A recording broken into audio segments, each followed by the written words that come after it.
இயேசு உங்களை நேசிக்கிறார். பிரியமானவர்களே, இந்த நாளில் ஆண்டவர் நம்மளோடு பேசும்படியாய் வேதத்தில் 2 வசனங்கள் கூட வாசித்து ஆண்டவர் நம்மளோடு பேசுகிற வார்த்தைகளை கேட்போம்.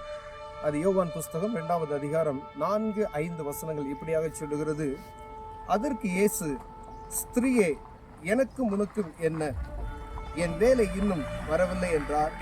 அவருடைய தாய் வேலைக்காரரை நோக்கி, அவர் உங்களுக்கு என்ன சொல்லுகிறாரோ அதன்படி செய்யுங்கள் என்றார்.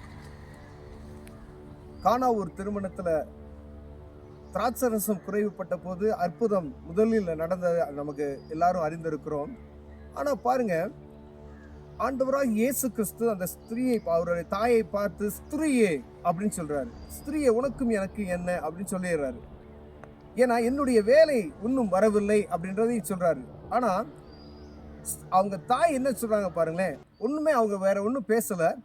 ஆனா அங்க இருக்கக்கூடிய வேலைக்காரர்களை பார்த்து, அவர் உங்களுக்கு என்ன சொல்லுகிறாரோ அதன்படி செய்யுங்கள் அப்படின்னு சொல்லிட்டாங்க. அவ்வளவுதான்.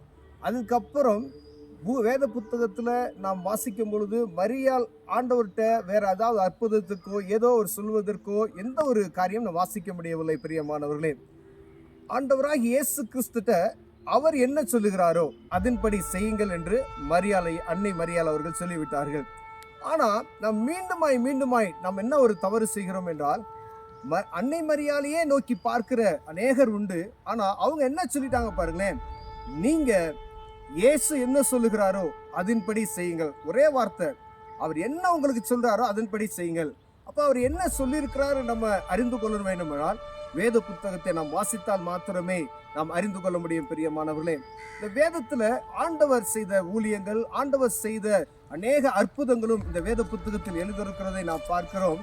ஆண்டவராக இயேசு கிறிஸ்து என்ன சொல்லியிருக்கிறாரோ அதன்படி நாம் நடக்கிறவர்களாய் அழைக்கப்படுகிறோம். பிரியமானவர்களே, அவர் நமக்கு என்ன சொன்னார் என்பதை ஒவ்வொரு நாளும் இந்த வேத புத்தகத்தை வாசித்து அறிந்து கொள்ளும்படியாய் ஆண்டவர் பிரியப்படுகிறார். இயேசு கிறிஸ்து நமக்கு என்ன கட்டளை கொடுத்திருக்கிறாரோ, இந்த வேத புத்தகம் நமக்கு வழி நடத்துவதற்கு என்ன சொல்லப்பட்டு இருக்கிறதோ அதன்படி நடப்பமையானால் நாம் ஆசீர்வாதத்துக்கு பாத்திரமாய் இருப்போம். பிரியமானவர்களே, ஒருவேளை நாம் ஆண்டவர் அன்னை மரியாள் சொல்றாங்க, அவர் என்ன சொல்லுகிறாரோ அதை செய்யுங்க அப்படின்ட்டாங்க. ஆமா, அப்ப நம்ம யார்கிட்ட போய் சொல்லணும்? இயேசு கிறிஸ்து தான் சொல்லணும். அவங்க சொல்லிட்டாங்க. ஆனா நம்ம அநேக முறைகளில் மீண்டுமாய் ஒரு தவறுகளை செய்கிறதை நாம் பார்க்கிறோம். பிரியமானவர்களே, இயேசு கிட்ட வந்தா விடுதலை, அவரே நானே வழியும் சத்தியமும் ஜீவனுமா இருக்கிறேன் என்று சொல்லியிருக்கிறார். பிரியமானவர்களே, நீங்க என்ன உங்களுக்கு ஒரு குறையோ, என்ன தேவையோ, என்ன பலவீனமோ அவரை நோக்கி பார்க்கும் பொழுது அவர் அற்புதம் செய்ய வல்லமுள்ளவராய் இருக்கிறார். இயேசுவே மெய்யான தெய்வம் என்பதற்கு நீங்க வேத புத்தகத்தை வாசிக்கும் பொழுது அவரை அறிந்து கொள்ள முடியும்.